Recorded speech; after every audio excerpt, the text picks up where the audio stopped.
Ram Ram sir.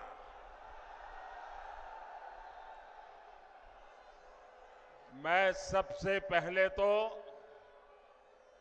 इतनी बड़ी तादाद में मेरी जहां भी नजर पड़ती है मुझे माताएं बहनें दिख रही हैं। मैं उनको विशेष रूप से प्रणाम करता हूं कि आप इतनी गर्मी में हम सबको आशीर्वाद देने के लिए इतनी बड़ी संख्या में आए हैं। शायद राजस्थान नया इतिहास लिखने जा रहा है। माताएं बहनें, मैं सर झुका करके आपको प्रणाम करता हूं। जय पुष्कर राजरी। परम पिता ब्रह्मा जी री जय। जय श्रीमन नारायण। सावित्री माता री जय। अजमेर, नागौर, ये क्षेत्र वीर तेजाजी महाराज और मीराबाई की आध्यात्मिक भूमि है। ये क्षेत्र राष्ट्र गौरव पृथ्वीराज चौहान जैसे शूरवीरों की शौर्य भूमि है। मैं इस महान धरती से राजस्थान की इस महान अनगिनत विभूतियों को सर झुका करके नमन करता हूं। साथियों, आज 6 अप्रैल को ही भारतीय जनता पार्टी की स्थापना हुई थी।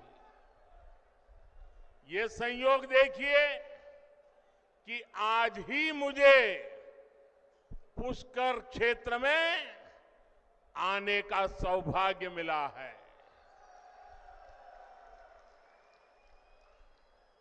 ब्रह्मा जी तो नियंता है, निर्माता है, और भारतीय जनता पार्टी भी नए भारत के निर्माण के लिए प्रतिबद्ध है। और सबसे बड़ी बात,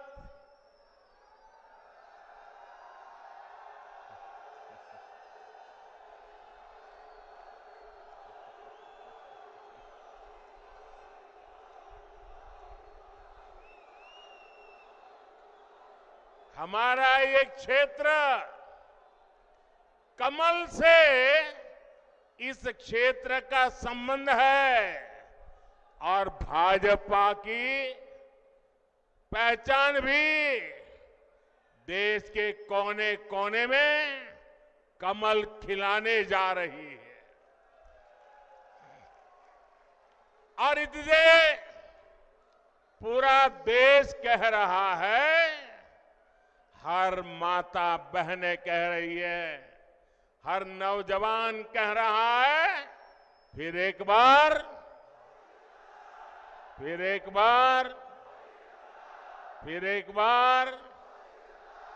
4 जून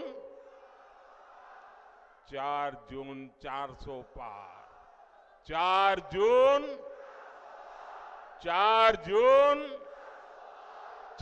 जून। साथियों, देश के इतिहास में कभी कभी ऐसे मौके आते हैं जब उस देश के नागरिकों का एक फैसला अगले सैकड़ों वर्षों का भविष्य तय करता है। 2024 का ये चुनाव ऐसा ही बड़ा अवसर है। ये कोई सामान्य चुनाव नहीं है। आप याद करिए, कितने दशकों से हमारे देश में जोड़ तोड़ वाली सरकारें चली रही थी। गठबंधन की मजबूरियां, हर किसी के अपने स्वार्थ, इस सब में देश का हित पीछे छूट गए थे। कांग्रेस के समय में गांव, गरीब, किसान, मजदूर, महिलाएं, युवाओं, इनका जीना मुश्किल हो गया था। हर दिन अखबारों में या तो घोटालों की खबरें छपती थी या आतंकी हमलों की खबरें आती थी। लेकिन 2014 से देश में एक बड़े बदलाव की शुरुआत हुई। दशकों बाद देश को आप सब जागरूक मतदाताओं ने पूर्ण बहुमत वाली सरकार देश को दी। आज भारत समंदर पर बड़े बड़े पुल बना रहा है। आज भारत पहाड़ों में भी सुरंगें बनाकर सीमा की सुरक्षा बढ़ा रहा है। अब जब अजमेर से वंदे भारत ट्रेन रफ्तार भरती है तो विदेशी भी हैरान हो जाते हैं। अब राजस्थान में एक से बढ़कर एक एक्सप्रेस वे बन रहे हैं, डेडिकेटेड फ्रेट कॉरिडोर बन रहे हैं। भाजपा के शासन में राजस्थान विकास की नई ऊंचाई की ओर बढ़ रहा है। साथियों, कांग्रेस जहां रहती है वहां विकास हो ही नहीं सकता। कांग्रेस ने ना कभी गरीब की परवाह की और ना ही कभी वंचितों, शोषितों, युवाओं के बारे में सोचा। कांग्रेस के लिए यही कहा जा सकता है, एक तो करेला, दूसरे नीम चढ़ा। एक तो परिवारवादी पार्टी और दूसरा उतना ही भ्रष्टाचारी पार्टी। आप याद करिए, कांग्रेस सरकार में राजस्थान को लेकर कैसी खबरें आती थी। युवाओं के भविष्य से खिलवाड़ वाली पेपर लीक की खबरें आए दिन वही पढ़ने को मिलता था। अपराधियों और माफियाओं के बेलगाम अपराध की खबरें, बेटियों के साथ अत्याचार की खबरें, पानी की विकराल होती समस्या की खबरें, कांग्रेस सरकार में लूट की हिस्सेदारी को लेकर सिर फुटव्वल की खबरें आया करती थी। देश में राजस्थान की चर्चा केवल नकारात्मक कारणों से होने लगी थी। लेकिन जब से बीजेपी आई है, अब चर्चा पेपर माफियाओं पर हो रही कार्रवाई की हो रही है। अब खबरें अपराधियों पर कस रहे कानून के शिकंजे की आती हैं। यहां भाजपा सरकार के आने के 100 दिन के भीतर ही वर्षों से लटकी ईआरसीपी पर सहमति बन गई है। ईआरसीपी से राजस्थान के एक बड़े इलाके में पानी का संकट खत्म होने जा रहा है। जिस तेज रफ्तार से देश का विकास होना चाहिए, वो तेज रफ्तार सिर्फ और सिर्फ भाजपा ही दे सकती है। साथियों, कल कांग्रेस पार्टी ने एक झूठ का पुलिंदा जारी किया है, अपना घोषणा पत्र जारी किया है। झूठ का ये पुलिंदा कांग्रेस की एक बहुत बड़ी सच्चाई, कांग्रेस को बेनकाब करने वाला एक घोषणा पत्र है। आप देखिए, हर पन्ने पर भारत के टुकड़े करने की बू आ रही है। कांग्रेस के घोषणा पत्र में वही सोच झलकती है जो सोच आजादी के समय मुस्लिम लीग में थी।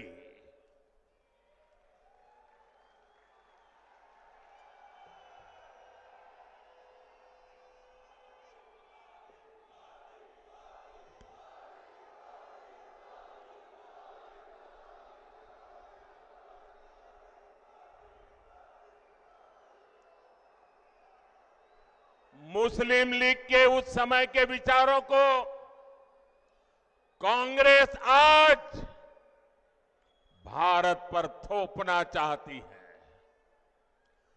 मुस्लिम लीग की छाप वाले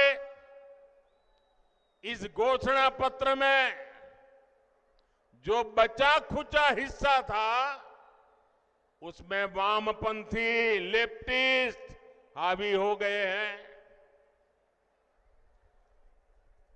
और अब देखिए, आज की कांग्रेस के पास न सिद्धांत बचे हैं और न ही नीतियां बची है। ऐसा लग रहा है कांग्रेस सब कुछ ठेके पर दे चुकी है, पूरी कांग्रेस पार्टी को आउटसोर्स कर चुकी है।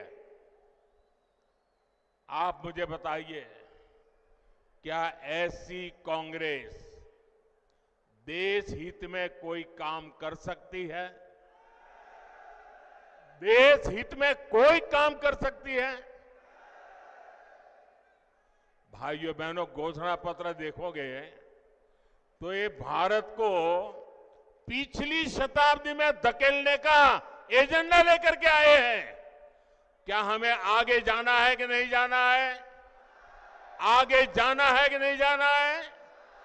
आगे बढ़ना है कि नहीं बढ़ना है?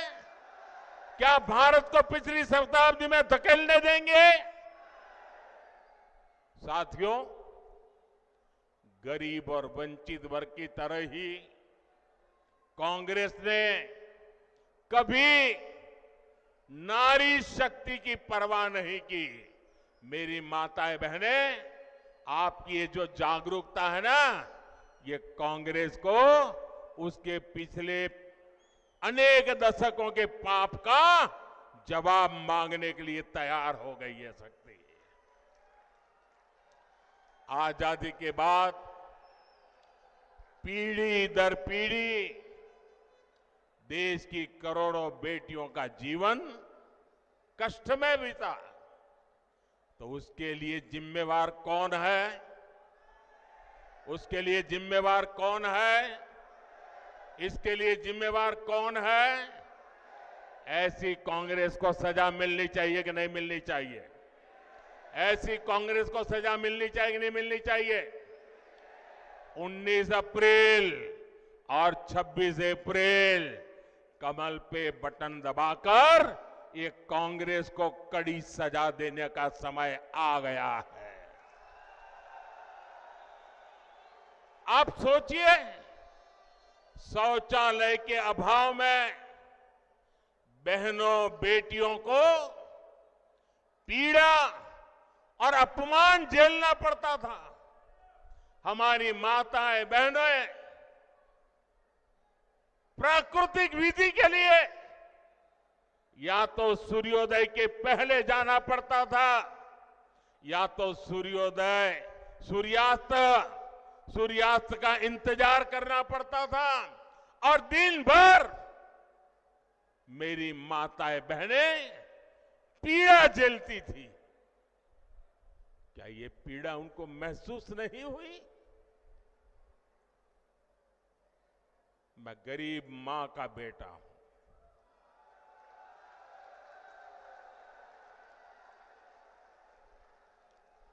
इसलिए हर मां का दुख दर्द भली भांति समझता हूं।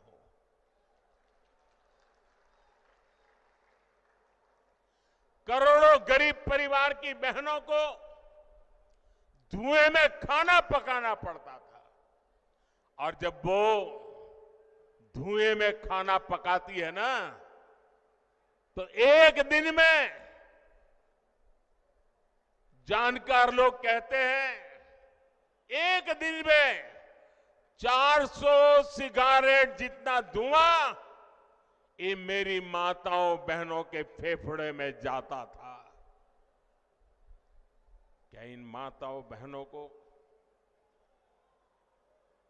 इस पीड़ा से मुक्ति मिलनी चाहिए कि नहीं मिलनी चाहिए? पानी लाने के लिए दूर दूर तक चलकर जाना होता था। मैं गुजरात का हूं।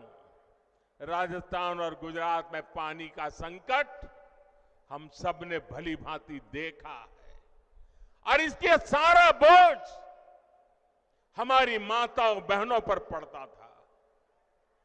सर पे बहुत बड़ा वजन उठा करके पानी लेने जाना पड़ता था।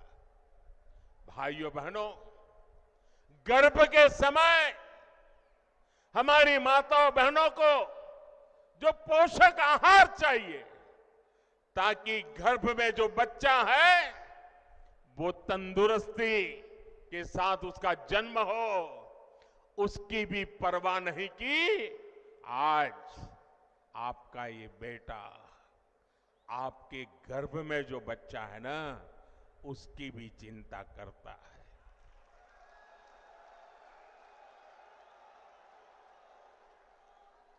करोड़ों बहनों के पास बैंक का खाता नहीं था। अगर कहीं से थोड़े बहुत पैसे बचा लिए तो या तो अनाज के डिब्बे में रखना पड़ता था। आज मोदी ने इन माताओं बहनों के बैंक में खाते खुलवा दिए। अब देखिए समाज की क्या स्थिति थी।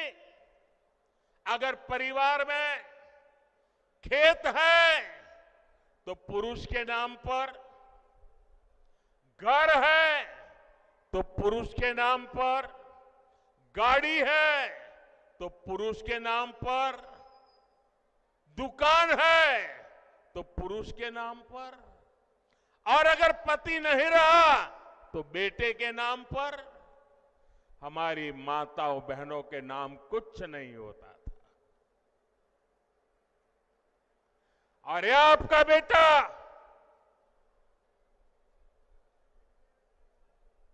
मेरी माताएं बहनें, इस आपके बेटे ने तय किया कि पीएम आवास के जो मकान देंगे ना, वो महिलाओं के नाम पर होंगे।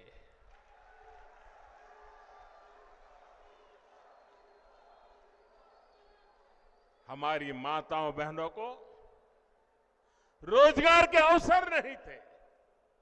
बहुत सारे क्षेत्रों में महिलाओं के लिए दरवाजे बंद थे। साथियों, आपने 2014 में आपके इस बेटे को आशीर्वाद दिया। आपने मुझे आशीर्वाद दिया। गरीब के इस बेटे ने देश की मातृशक्ति का जीवन आसान बनाने के लिए पूरी शक्ति लगा दी। बीजेपी सरकार ने 12 करोड़ शौचालय बनाए और हमारी माताएं बहनें कहती हैं ये शौचालय तो हमारा इज्जत घर है। उज्ज्वला योजना ने 10 करोड़ गरीब परिवार की बहनों को धुएं से मुक्ति दी। गरीबों के जो 4 करोड़ घर बने उसमें से ज्यादातर घर महिलाओं के नाम किए। 11 करोड़ परिवार की बहनों के घर पहली बार नल से जल पहुंचा है। गर्भवती महिलाओं को पोषण के लिए उनके खाते में सीधे 15,000 करोड़ रुपए भेजे हैं ताकि गर्भ में बच्चा तंदुरुस्त हो। हमने 25 करोड़ से ज्यादा बहनों के जनधन बैंक खाते खोले। मुद्रा योजना ने बिना गारंटी का ऋण पाने वाली जो कुल लोग हैं उसमें से 70% ये मेरी माताएं बहनें उसकी लाभार्थी है। हमने पिछले 10 साल में 10 करोड़ बहनों को स्वयं सहायता समूहों से जोड़ा, सेल्फ हेल्प ग्रुप से जोड़ा। हमने 1 करोड़ बहनों को लखपति दीदी बनाया है। और मेरी माताएं बहनें, आप मुझे भरपूर आशीर्वाद दीजिए। मेरा सपना है 3 करोड़ माताओं बहनों को मैं लखपति दीदी बनाना चाहता हूं। भाइयों बहनों, ये हमारा राजस्थान वीर माताओं की भूमि है। यहां गोद में जो बच्चे पलते हैं ना, तो वीर माताओं के संस्कार से वीर बच्चे पैदा होते हैं।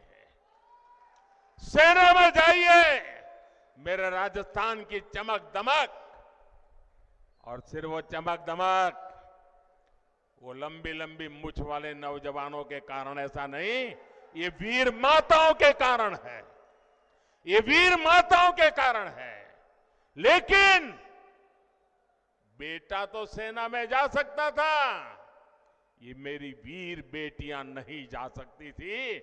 मोदी ने वो दरवाजे भी खोल दिए हैं। मेरी बेटियां सेना में जा रही है। मैंने सैनिक स्कूल के दरवाजे खोल दिए हैं। गर्भावस्था के दौरान जब उस बच्चे को मां की सबसे ज्यादा जरूरत होती है, लेकिन वो रोजी रोटी कमाने के लिए कुछ ही दिन में नौकरी पर चली जाती है, छोटे से नन्हे बच्चे को छोड़ के जाना पड़ता था। ये दर्द भी आपका ये बेटा भली भांति समझता है। और इसलिए ऐसी बेटियां जो काम करती हैं, उनके लिए प्रसूति के बाद 26 हफ्ते की छुट्टी यानी आधा साल 6 महीने की छुट्टी हमारी सरकार ने दी है। हमने पार्लियामेंट में 3-3 दशक से लटका हुआ नारी शक्ति वंदन अधिनियम से अब पार्लियामेंट में, असेंबली में, संसद में और विधानसभा में हमारी माताओं बहनों के लिए सीटों का आरक्षण पक्का कर दिया है। ऐसी तो अनगिनत योजनाएं उसका परिणाम है कि आज भारत की नारी शक्ति के हौसले बुलंद है। और तभी मैं कहता हूं कि नीयत सही तो नतीजे सही। मुझे गर्व होता है आज गांव की बेटियां ड्रोन उड़ा रही है। जो कभी साइकिल नहीं चला पाती थी वो आज ड्रोन पायलट बनकर के गांव में खेती में मदद कर रही है। आज खेल के मैदान में हमारी बेटियां कमाल कर रही है। आज इसरो के बड़े प्रोजेक्ट्स को हमारी महिलाएं हैंडल कर रही हैं। आज दुनिया में महिला पायलट्स का सबसे ज्यादा प्रतिशत भारत में है जो विमान उड़ाती है। साथियों, बीते 10 वर्ष में नारी कल्याण के लिए हमने जो किया है ये सूची बहुत लंबी है। आपको भी लगता है अरे मोदी जी इतना सारा कर दिया, ये भी किया, वो भी किया, इधर भी किया, इतना भी किया। मेरे राजस्थान के भाइयों बहनों, मेरे देश के भाइयों बहनों, ये जो किया है वो भले कितना ही ज्यादा क्यों ना हो, कितना ही अच्छा क्यों ना हो, लेकिन मोदी के मन की बात बता देता हूं। ये जो कुछ भी किया है ना वो तो अभी ट्रेलर है, ट्रेलर।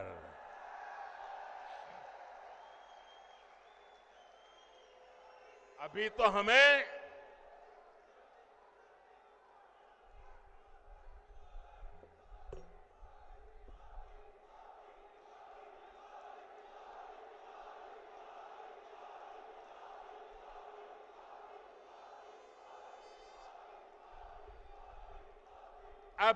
ये ट्रेलर है। हमें देश को बहुत आगे लेके जाना है। और इसलिए मैं कहता हूं आपका सपना ये मोदी का संकल्प है। हमें 2047 तक भारत को विकसित बनाना है। हमें भारत को दुनिया की तीसरी बड़ी आर्थिक ताकत बनाना है। हमें हर प्रकार से भारत को आत्मनिर्भर बनाना है।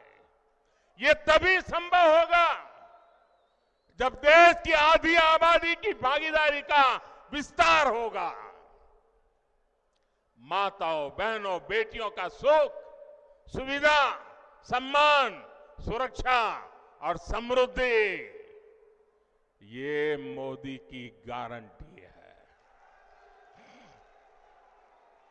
और इसलिए देश की नारी शक्ति भी कह रही है मोदी को जिताएंगे। हर नारी कह रही है हर नारी की गारंटी है। साथियों, मोदी आप सबके बीच से आप ही की तरह एक सामान्य परिवार से उठ करके आया है। आज भाजपा का स्थापना दिन मनाया जा रहा है। मुझे कमल के फूल भेंट में दिए गए हैं, लेकिन एक जमाना था मैं भी आप ही की तरह बूथ पे काम करता था, लोगों के घर पे झंडा लगाने जाता था, दीवारों को चित्र पेंट करता था, कभी पोस्टर लगाने जाता था, कभी जिंदाबाद जिंदाबाद के जहां जुलूस निकालता था। आप ही के बीच से निकल करके आज मैं आपके यहां पहुंचा।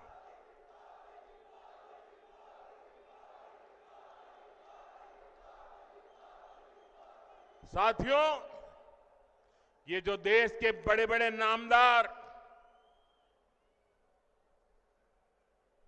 कांग्रेस और शाही परिवार के बड़े बड़े नामदार इस कामदार को गाली देते हैं, वो नामदार है, शायद गाली देना उनका वो अधिकार मानते होंगे।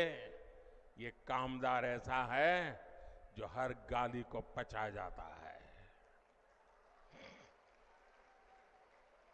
साथियों, ये मोदी से इसलिए नाराज है क्योंकि मोदी आज देश के गांव गरीब के साथ चट्टान की तरह खड़ा है। जनता के पैसे को लूटना ये लोग अपना खानदानी हक समझते थे। मोदी ने पिछले 10 साल में लूट की इस बीमारी का परमानेंट इलाज कर दिया है। मोदी ने इनकी लूट की दुकान का शटर गिरा दिया है और इसलिए ये बौखलाए हुए हैं। साथियों, इन परिवारवादी भ्रष्टाचारियों के कैसे कैसे खेल होते हैं, मैं आपको एक उदाहरण देता हूं। आज बीजेपी की सरकार देश के 80 करोड़ जरूरतमंदों को मुफ्त राशन देती है। अलग अलग योजनाओं का पैसा सीधा आपके खाते में आता है। 10 वर्ष में हमने 30 लाख करोड़ रुपया, आंकड़ा याद रखिए, 10 साल में 30 लाख करोड़ रुपए से भी ज्यादा गरीबों के खाते में सीधे भेजे हैं। जब कांग्रेस की सरकार थी तब जो भी पैसा सरकार द्वारा भेजा जाता था तो बीच में ही लूट जाता था। अब आप सोचिए, कांग्रेस के प्रधानमंत्री ने कहा था कि दिल्ली से 1 रुपया भेजते हैं तो 15 पैसा पहुंचता है। कहा था कि नहीं कहा था? कांग्रेस के एक प्रधानमंत्री ने कहा था ना कि दिल्ली से 1 रुपया भेजते हैं तो 15 पैसा पहुंचता है।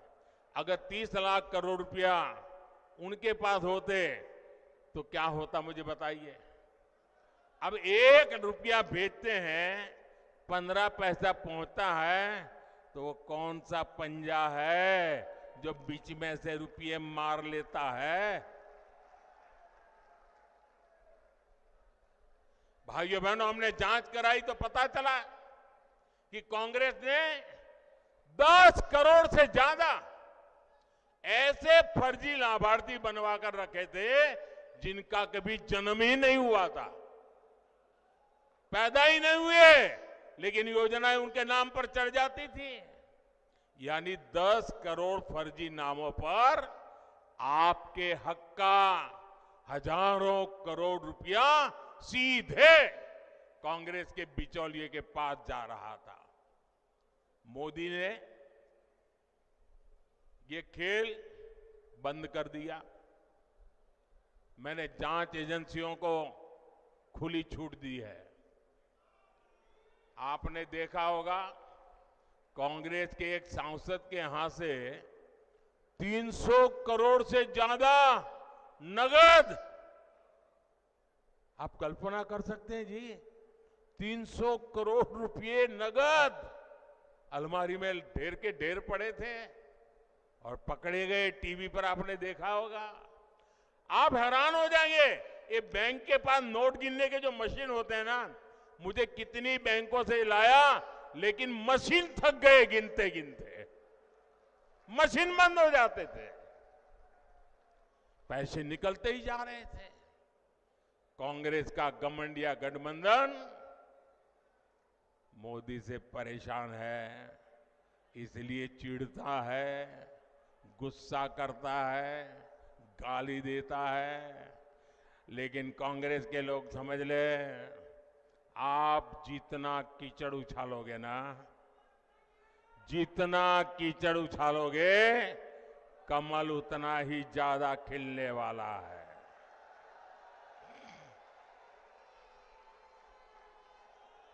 और आप देखिए, मैं कहता हूं भ्रष्टाचार हटाओ, वो कहते हैं भ्रष्टाचारी बचाओ। अभी देखिए, कांग्रेस पार्टी चुनाव जीतने के लिए रैली नहीं कर रही है, भ्रष्टाचारी को बचाने के लिए रैली कर रही है। ये कितना भी बोलते रहे, भ्रष्टाचार के खिलाफ मोदी की लड़ाई जारी रहेगी। मुझे बताइए, मुझे लड़ाई जारी रखनी चाहिए कि नहीं? इस देश से भ्रष्टाचार जाना चाहिए कि नहीं? भ्रष्टाचार खत्म होना चाहिए कि नहीं होना चाहिए? आपके आशीर्वाद है ना? आपके आशीर्वाद है ना? आपके आशीर्वाद है तो मैं लड़ता रहूंगा। और भाइयों बहनों, मेरी सरकार का तीसरा कार्यकाल बहुत दूर नहीं है। पहले 100 दिन में भ्रष्टाचार के खिलाफ बीजेपी सरकार और भी बड़े फैसले लेने जा रही है। मैं तैयारी करके बैठा हूं,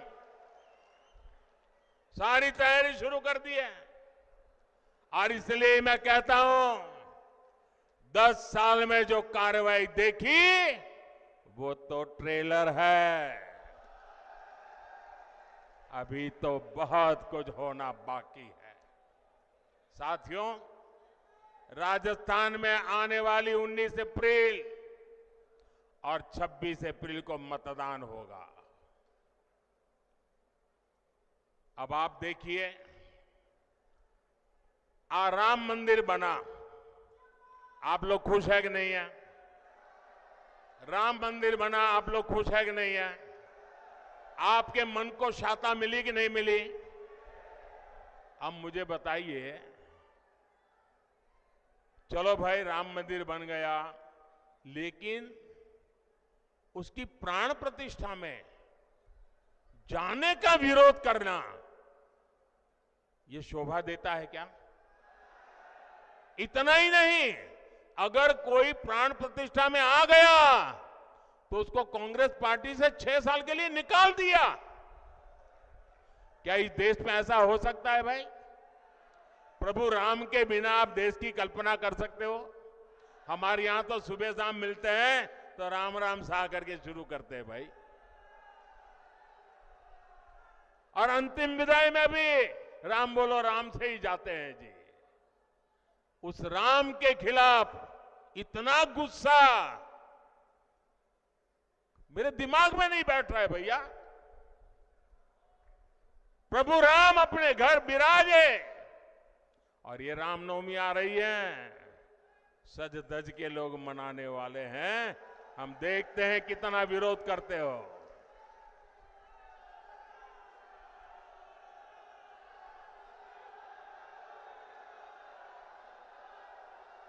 साथियों,